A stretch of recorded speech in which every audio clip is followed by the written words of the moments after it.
Hello everyone, Saji, how you guys doing? Okay, this is going to be my review for One Piece chapter 915. It is super late than I would have liked due to circumstances beyond my control. In fact, I haven't been able to put out any of the content I usually do around the weekend. Yeah, we've had a blackout all weekend long. They just brought power back like a couple hours ago.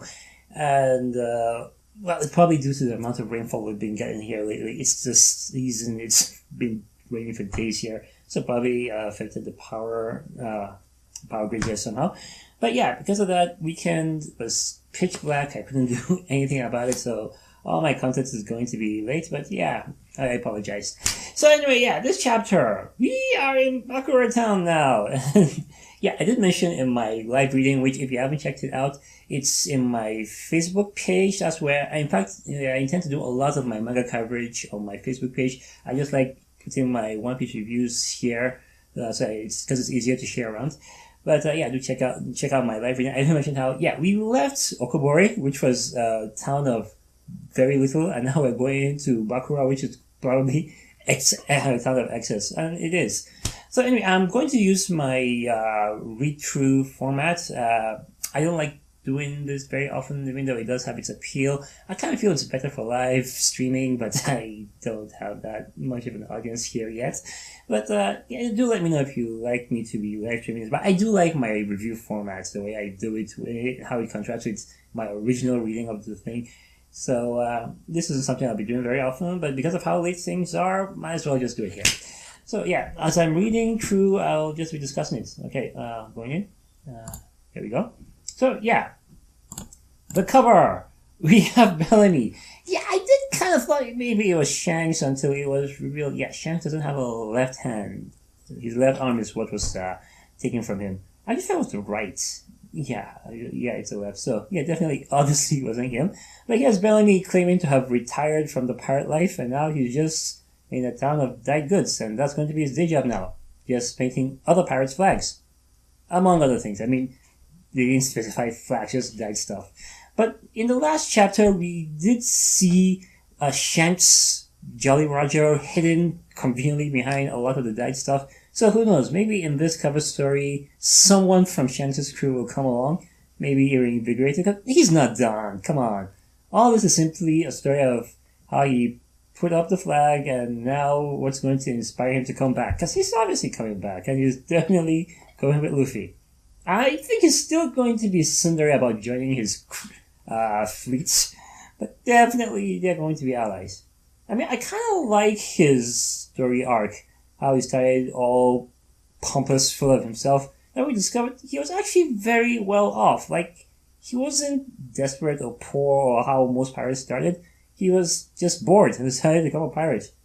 Yeah, I read on, I don't know if it's on Reddit or on AP Forum, someone mentioning how that actually puts an interesting contrast with his relationship with Doflamingo.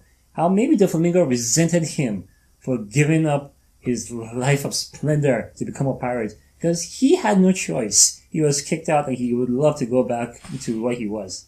So maybe that's why he treated Bellamy so terribly. That is just someone's opinion there, but it's a very interesting opinion. So yeah, I like it. So yeah, that's a cover story. He's in the dyed goods craftsman now. Yeah, how long is that gonna last? Interesting. I'm interested in seeing where this goes. Yeah, as usual, I read up Jamie's good stuff. The official is out now, but I don't have access to that. So anyway, yeah, we start with a great sumo wrestling tournament. And here's a big fatty Urashima. He is a Yokozuna, so obviously he's a big deal. But even he retreated from Zoro because of his weird aura. Because we all know it's his bloodlust. In fact, it was mentioned that this isn't the first time. Back in Sabodi, when he came across that tournament, almost killed him. Even the other Spanos were like, wow, that guy has a lot of bloodlust. How is Luffy controlling him? So yeah, it's probably something he exudes unconsciously, or maybe he was actually glaring at the guy. But anyway, yeah, he was like, yeah, nope, and left. But he's still caca for Kiku. Kiku, yeah, he loves her, he wants to marry her, but all he... Anyway, yeah. But is this guy right here, is it Ratman or Mouseman? Mouseman, yeah, Mouseman, and wow, that someone did mention how Oda put a lot of effort into this guy's face, more than he did for Gazelleman or Batman. But you can actually see there's a lot of detail on the guy's face. But the thing is, he's just telling you, like, so what? She's a little crashed. Just go take her by force, kill her entire family, whatever. And honestly, the thing is, I kind of thought Urashima would be this annoying character that will eventually grow on you because he's just a big softy. But with the way things were going in this scene here, the conversations, I mean, right away he just agreed with Mouseman, like, yeah, that doesn't sound like a bad idea. Go steal her, burn down her house, kill her family so that she has no choice but to marry me. And I was like, wow. So yeah, that's out the window. He's not going to be the kind of lovable character I was imagining he would be. I mean, wow. Wow. Yeah, but it's the next, what happened next that just makes it like, yeah, this guy is probably not going to be redeemable. I mean, bad enough he tossed food down, so yeah, Sanji's going to kick his ass, but then he hacks these old couple that were feeding him to cook their pet for him. Okay, yeah. I'm just suddenly thinking of John Wick and how he reacted to someone killing his dog, and I was like, yeah. So yeah, like I said, I thought maybe he'd be an annoyance, probably like this art's brown beard kind of thing. Like, yeah, he'll grow on you, have his good qualities, and actually help the good guys out. But with what we saw in this scene, I'm like, no, I don't think this guy's redeemable at all. Mostly because of the Raccoon Dog thing. I mean, the whole Kiku thing we learned at the end of the chapter, that was never going to happen. But the Raccoon, because I imagine they probably said no, and he forced it. Because I'm just saying. Yeah. Anyway, we go to a certain residence, and here we have Tama. Yeah, don't cry, stay brave. But it seems Oda is going to be showing us how the smile fruits are really inferior, deficient. At least they have a huge flaw. I mean, for one thing, Gazelleman is out of breath, like whiz throughout his scenes here. He's just breathing hard. Okay, I did read, I think it was in, I don't remember, honestly I don't remember where I read it from. It's either Reddit or AP forums, because I usually go there a lot. But someone's saying, well, most animals in the animal kingdoms are natural sprinters, as in short distance, yeah, they can go. But long distance, just keep going, running. They don't have a very efficient body cooling system. That's where humans come in. We sweat, so it helps us when we are running long distances and it keeps us cool. But animals, yeah, all they have is dogs especially only have their tongues. Most other animals don't really have something to do that. So, yeah. But, yeah, I'm just saying, his cardio is terrible for his devil fruit ability. He's a runner. He goes, and then this is how much out of breath he is. Even this guy's like, you have to work on your endurance. And he really does. But I kind of have a feeling he can't help it. It's one of the flaw of his fruit. And, yeah, we've been seeing this lion head everywhere. We thought that was Hold'em, but nope, this is Hold'em. And the lion is attached to his... Why? Oda. This is just... I don't blame Taro for finally breaking down. This is just a very uncomfortable sight. The dude has a lion growing out of his guts. And they don't get along. So badly that the lion constantly hits his... Yeah, you'd think you can't do anything for crotch-hitting jokes, or they found a way. This is kind of funny, but messed up. Your own body is against you because of this devil. Oh yeah, wow, smiles are... A lot of conversation on AP Forum about, okay, how is it okay, wow, yeah, forgetting his name. Yeah, the little prince guy, kid. Let's see if I can remember his name right now. Momonosuke. There you go. Yeah, how's the Momonosuke's fruit is not this flawed? I mean, obviously it's an artificial devil fruit, but why is it not this flawed? Simple answer. Caesar made these. Yeah. And I agree. Caesar made the smile. Those ones were made by Vegapunk. And the thing is, the one that Momonosuke even Vegapunk himself said that it was a failure. Kind of showing how much of a perfectionist the guy is. But yeah, so it makes sense that each and every smile fruit we're going to come across will have one terrible flaw. And this is Hold'em's, and it is not comfortable. I kind of feel for the guy. But yeah, it's the same body, so even the lion is going to feel that pain. So this is going to be a thing. I mean, he's in town now. Luffy and the others are coming. Hopefully they just dish him out real quick. But yeah, this is probably going to be a thing. He's going to be constantly fighting with the lion that he's attached to. But anyway, yeah, he wants Tama because of her ability to tame other animals, which they know she can. They're just not sure how. They suspect it's an ability, but she has been warned not to reveal it, with good reason as well. Lots of theories about how he really wants the ability to tame the lion that's attached to him, which would make sense. You hate to be constantly in fear of your own balls. Wear a cup at least. Yeah, that's a simple solution. Wear a cup. Something to protect them. So that even if you hit it, it wouldn't hurt no one. Why haven't you thought of that? Anyway, still, just say. So, yeah, he's in trouble because they suspect she can. She's trying to cover her, but they don't believe it. Because they've seen her do a whole tango thing, so yeah. Why are they going to do it pliers though? Come on, are you going to torture her for it or what? I'm sincerely hoping Luffy gets here in time, but doesn't seem likely. I don't know. I mean, with what's happening here, they just arrived and they don't know where she is.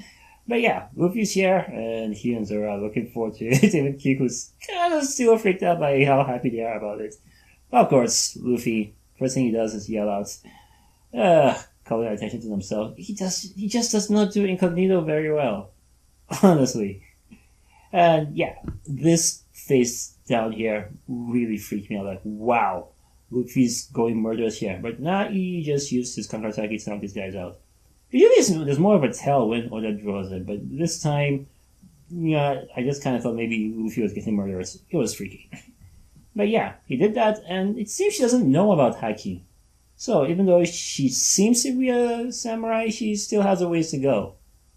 Well, who knows? Maybe Zoro can give her a clue, give her a tip or so. But yeah, more exposition about where they are, because they're in town now, and they see that they have normal citizens, not just constantly fighting. I think Zoro and Luffy are expecting just pirates and samurai on the Orochi everywhere, but no, they are normal people. Just some exposition about how 20 years ago, things were great, but once Orochi took over, taking houses and kicking out whoever they don't need, they did keep essential people to keep the town running smoothly. The merchants and the tradesmen they needed, but everyone else was forced out, and that's how they ended up as being leftovers. Alright. Oh yeah, there's a guy flying by, and Luffy caught him. This palm print looks really painful. So, yeah, he's a sumo wrestler. He got knocked out of the ring, but wow. This is quite a distance to fly out of the ring. How hard was he knocked out? I'm just wondering how far they are. But the thing is... Oh, no. I actually thought this was in the same frame, but now it's a transition frame, taking us to where the sumo wrestling contest is happening. And how do they get this thing floating? Yeah, on top of the sumo ring we have this floating... I don't know what to call it, but yeah, it's there. I don't know how they got that. But here he is, the Yokozuna of our capital, Urashima. Honestly, he needs Paul Heyman, someone to announce him. In fact, that's what I've been thinking of as my cover for this. Have someone to be his Paul Heyman and introduce him. I'll probably do that. But yeah, there he is. And he's so big, so strong. People are cheering for him. And yeah, pay attention to this figure here. I don't know if you could see my mouse movement, but yeah, there's a lady with pigtails right here at the bottom. What if that's Nami? I'm just saying that because she does kind of have the hairstyle, but then again, Nami's hair is longer these days, so I'm not sure. Then again, it's just me. She's just uniquely different from all the other ladies we've been seeing around Wano so far. I mean, if you look at them, let's see, yeah, here you go. If you look at them here, especially with the hairstyle and everything, it looks so different. So it's kind of made me thinking, what if it's Nami? I mean, it's about time we reunite with some other of the group. Seriously, it is about time. And Nami would be here making money. She would. Yeah. So, anyway, it's a competition. Whoever can beat the guy will get 500 gold. So, yeah, definitely Nami would be here. For one thing, they would not take belly. So, they would need funds somehow. So, winning this contest and getting this gold will be a great start. So, honestly, I'm just suspecting she'll be in there somewhere. Anyway, he's a monster, taking out multiple guys at a time. He's already taken out 19 people. And yeah, I think I'll use this guy. This announcer here. Yeah, this is going to be his Paul Heyman. I'm just going to edit it in the Photoshop. And yeah, this will be his Paul Heyman. But basically just announcing all the casualties, like 88 broken bones and 4 guys missing. We met one of them. Luffy caught him. So 3 other guys were just hit so hard they flew out of the arena. Like, wow. Just kind of just putting Urishima's power up there, hyping him up, until someone brings him down several pegs. Yeah, he turns almost inhuman, and the girls love him. And once he has a sight on Kiku, he just backhands these guys. Yo, Kiku! He's so happy to see her, and he just said that out loud. Yeah, beside him right. He's so lovey-dovey. Honestly, if not for that one scene in the beginning, I honestly would think he'd come around, but no, he's just scum, like all the others. And then, of course, the ladies get jealous, because what? Someone has a ritual. And yeah, this announcer guy, did he have to do it this loud? And I love this. Kiku tried to hide behind Zoro. Lady, you're bigger than him! That's useless! And yeah, this little flashback to let us know why he was kind of expecting her, or thought maybe she was there for him. He invited her over, she wasn't even paying attention.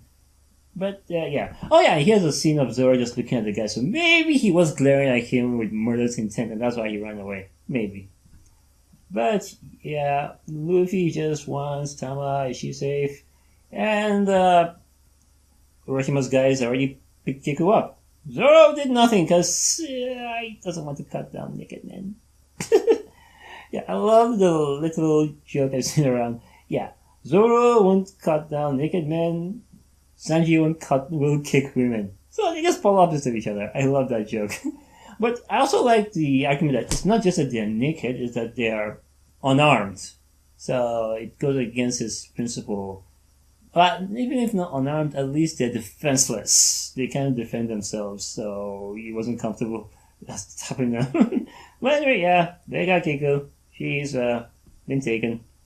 And this guy's just happy to get... But anyway, some more of the classes, I'm like, yeah, she's from outside town, she's from that leftover place, we'll kick her out.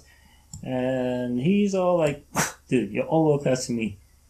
I think he was trying to appeal to her, but obviously it didn't work because she ended up cutting up his top knot. Poor guy. Because cutting up a samurai's top knot is a big deal. Like, oh, I've read about it when I saw this happen. I kind of went back and read about it. Losing the top knot is kind of like, well, the thing is, it was cut off from him. He didn't cut it off himself. But if a samurai cuts it off himself, it's like he's relegating himself back to commoner status. He's no longer a samurai.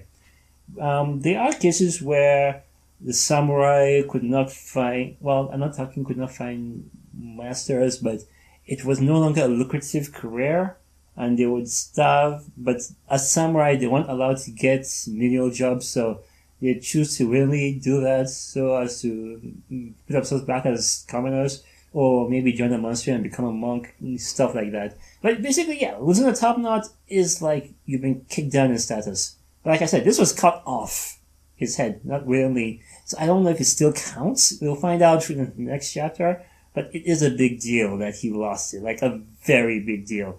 In my head, I'm kind of thinking like, yeah, she just had enough of saying no, and this is a big, definite hell no. So maybe now he'll get it. But yeah, she just one move, because that is one hell of a cut. Took out the top knot like, just like that, kind of showing like, yeah, she is a very skilled samurai. But yeah, this was definitely going to cause some trouble. Anyway, Luffy's impressed, Zoro's impressed as well.